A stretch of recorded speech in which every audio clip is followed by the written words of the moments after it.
Осыдан 255 жыл бұрын 1769 жылы орыс жазушысы, ақын, мысалшы, Санкт-Петербург ғылым академиясының академигі Иван Андреевич Крылов дүниеге келді.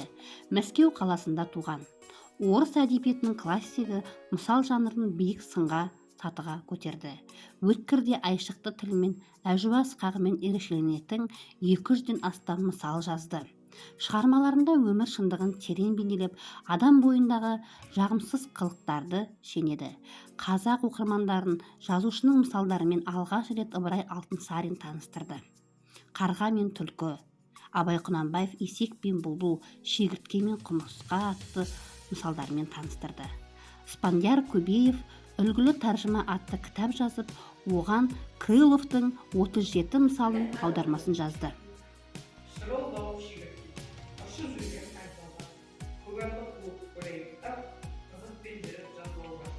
Жазды күні жапырақтың бірінде тамақ бірінде үй, жапырақ кетті, жаз кетті, күн болған соң кетті күй.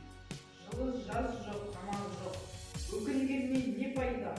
Суыққа қонған қарнашқа, ойын қайда, ән қайда?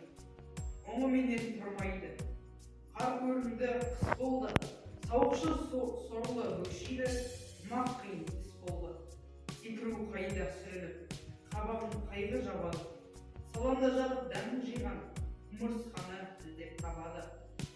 Семілдеп беріп жығылды, аяғына басырып, арағын жылып тамақ бер, жаз шыққанша асыра. Оның жаман сөз емес, жазып беріп өлетпейді. Жаның үшін еш шаруа, ала жазылып қомақпайды. Өгіз бен бақа. Бір өгіз айдың шалқар көлге келді. Жағалап қуаты бар жерге келді. Шілденің сарша тамырсыз сар келді. Bir қатты қанға шыққан келді.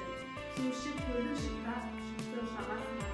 Мал еді мұз тоятын қарасына. Артықша бір қолбаққа, бақа күнші екен сол көлдің маңғасының арасында. Өгіздің суға тойған бақа көрді.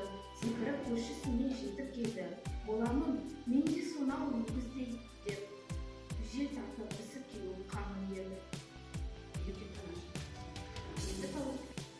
Жазушының есімі орыс жұртшылығына күлдіргі, сықақ жанрдағы шығармаларымен мысалдары арқылы белгілі болды. Ол әсіресе мысал жанрында орыс әдебиетін жаңа сатыға көтерген.